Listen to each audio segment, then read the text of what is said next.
Adama, thanks for making time to talk with me this morning. I'm keen to hear from you really about a couple of things. The first is about what the experience of COVID has been like in the Gambia. I think everybody's aware that the country closed its borders for close on a year.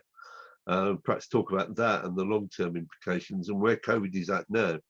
And then if we may, I'd like to talk with you about how people have survived in the absence of tourism in a country where tourism has been a big and important part of the local economy. For those of you who don't know Adama Bah, and there are still a few people who don't, Adama has been a campaigner around responsible tourism for much longer than I have. He started Tourism Concern in the Gambia back in 1995, and he's been at the forefront of trying to make tourism work better for Gambia and for Gambians ever since. We've worked together on a lot of projects over the years, Adama. Yeah, I'm looking forward to seeing you again soon, I hope. But today, let's have the focus on COVID and what that's meant for the Gambia. So do you want to just tell us something about how Gambia responded to the COVID crisis when it broke? I must say it's devastating for the Gambia. I mean, and it's not, of course, the Gambia only, it's the whole world. If you look at our small economy, which on a macroeconomic level is equal to about $1 billion, and knowing that 20% of this comes from tourism contribution, and a lot of people dependent on their daily survival on tourism, it has been, and especially for small businesses, it has been devastating. But I mean, the Gambia is known for being very resilient when it comes to crisis. You remember, Harold, in 1994 when we had the coup and the whole industry was shut down. We came out from that and the tourism started booming again. Again, during the Ebola, the same thing happened and we came out from it very, very strong. And I am sure we'll come out from the COVID very strong. But if you consider what is actually helping is remittances and capital flow into this country. I mean, from 2019 to 2020, remittances increased to 78%. When it was 588 million in 2020, a lot of money came into the country through this.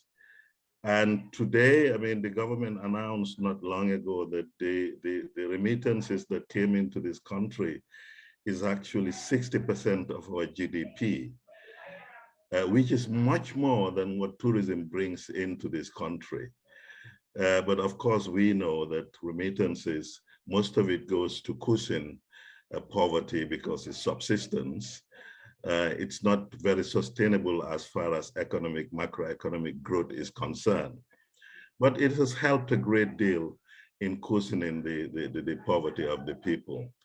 And many people keep on smiling just because of the remittances they get from people abroad. So that has helped a great deal, this country. Presumably, Adama, the remittances are mainly coming from the Gambian diaspora. Exactly. The young people who've gone abroad to work and made a new life. Exactly. And that explains why a lot of Gambians, young Gambians in poverty or without work, will risk their life going outside of the country because they would like to send some money back home to support their families or invest in building homes, steal for their families. So that really helped during this period of COVID. 60% of our GDP, that's big. That's an extraordinary figure, quite clearly, and way more important than tourism, I imagine. The difference with tourism, of course, is that it does create employment and therefore some revenue for the government, and the remittances really don't, do they? No, they don't. There must be people in the Gambia, Adama, who don't have relatives abroad who send back remittances. How have they fared? Well, I mean, the extended family system really helps this country in a way, because uh, I am your brother's keeper, or I am your brother's keeper. I take care of my family. If you're poor, my sister's children, I will support in their schooling. If you are able to do it, you support other members of the family. So we don't have a question of homelessness, for example, as in other countries. We don't have a lot of, we do have beggars in the streets, but not as serious as in other countries. So this is really helpful. But at the same time, the overdependence can be negative sometimes, but this in a way must be seen positively, in that we try to help each other in this country. We're a small country and somewhat related to each other in many ways.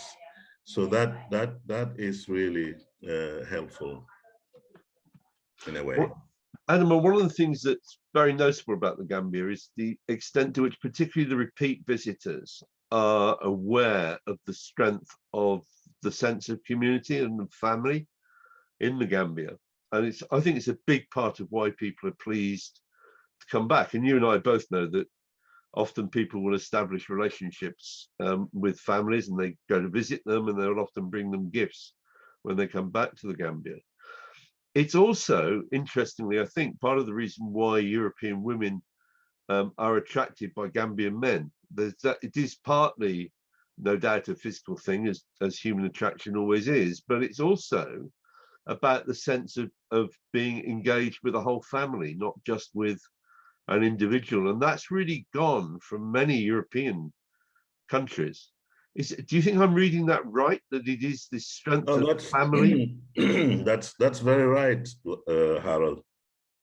In fact, presently, most of those in the hotels now or around as tourists, they're repeaters, mostly repeaters, people who are loyal to this destination. I mean, in a country where almost over 40% of our tourists coming have been here twice or three times.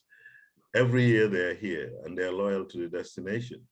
And just as you said, some of them eventually have families to go to, and some of them open small businesses, and they do it together with Gambians. It could be a shop, it could be a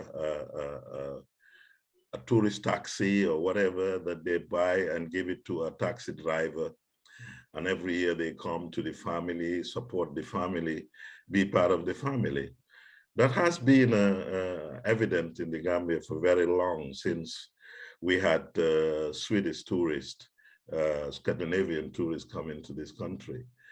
And the Scandinavians even went further to establish NGOs for helping Gambians, like Swedish Gambian Society, Danish Gambian Society. And you have the same with British tourists coming here today. They've set up some NGOs which are mainly out there to help Gambians, whether in schools or in building or in sponsorships.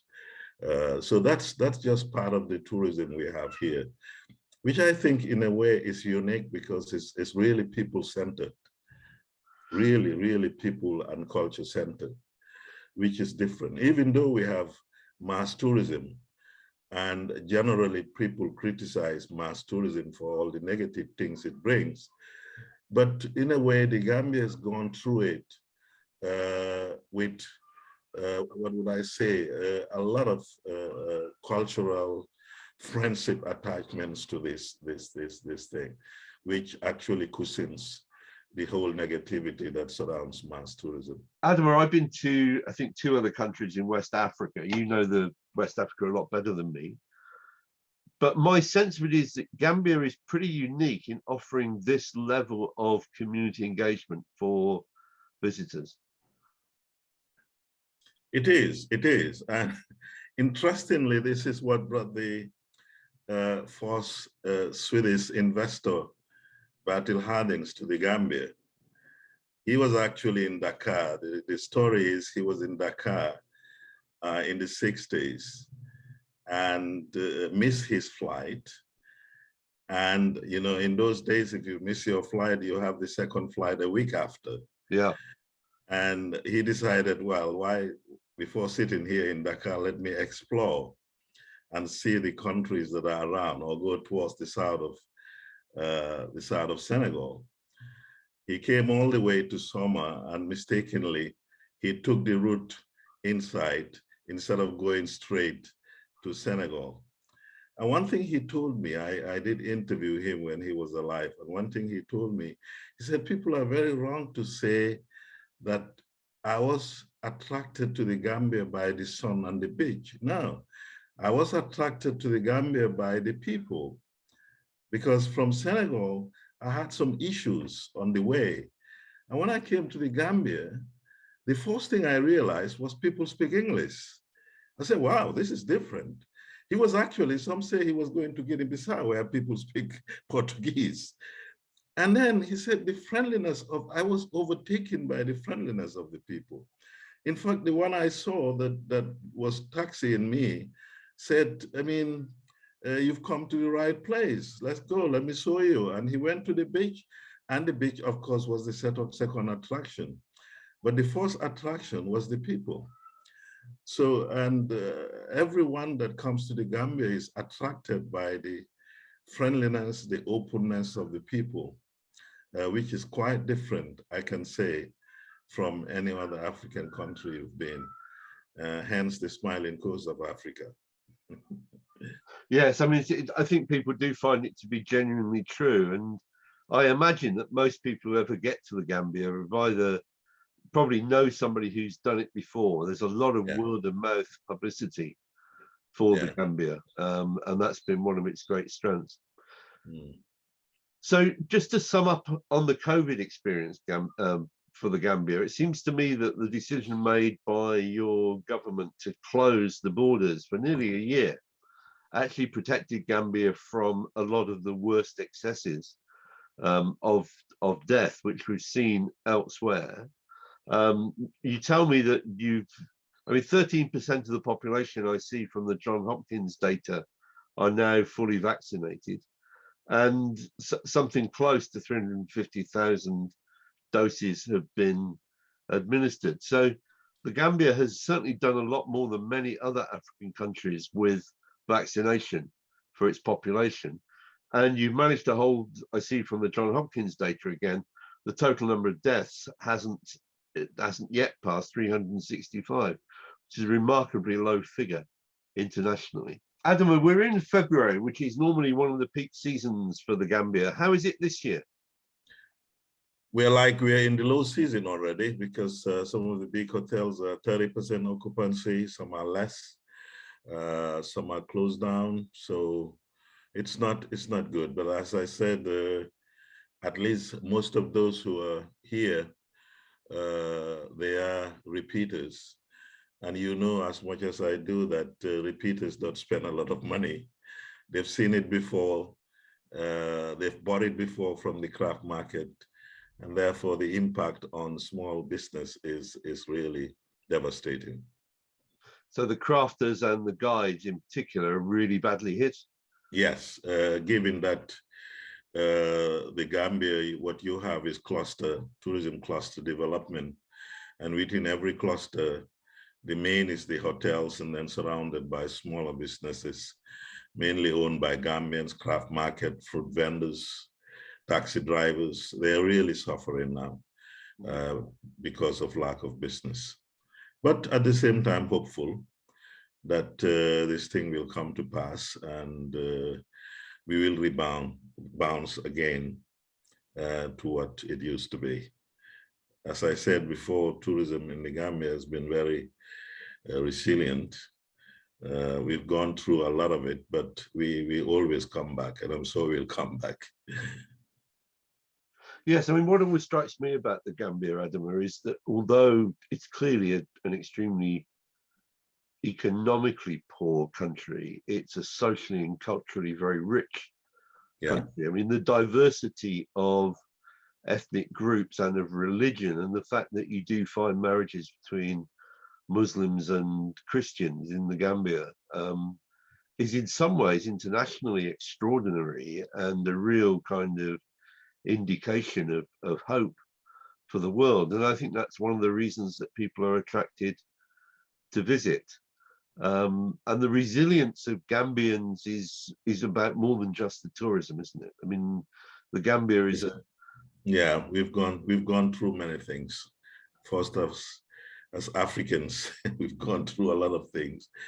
And as I said, Harold, what builds up the resilience people have is the closely needed family bonds that we have to each other, the extended family system.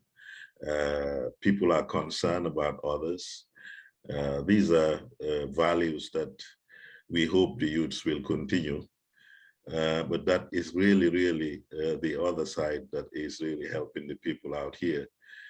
Everyone is the other's brother keeper, and that is going very well as a society. I remember the conversation you and I had once about the African proverb that it takes a whole village to bring up a child. Exactly. And I remember asking you if you thought that that would continue. And at the time you were slightly doubtful, if I might say so.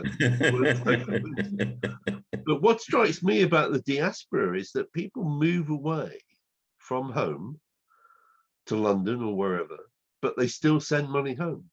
Oh yes, that's an obligation. That's the training that they have got since they were young, since they were brought up. You must give back to your family. You belong to this cabilo, or you belong to this family setup, and they look upon you if you are successful to help. So that value is still with us, and I pray and hope it continues with the younger generation. So let me just personalize this, Adama. I have the great pleasure and good fortune to know your daughter, who has married very well in London, and I'm sure that she is part of that diaspora that gives back. But do you think your grandchildren will be? Well, fortunately, my granddaughter, my daughter is training my grandchildren the right way. I speak to them every week. They are very nice. They are very jolly, and hopefully that will go on. I'm not just so about the generation that follows that one. No, well, my grandchildren right now, they're really friendly and nice. It's not like you have in Western societies when someone is old is put in a home different from where the family is. At least we have got that family bond that is still going on, which is really good and which is the help in the whole society. From which a lot of resilience comes. Adama, can I thank you very much for your time this morning? It's been great to be able to do this interview with you, and I look forward very much to seeing you in the Gambia soon. Take care.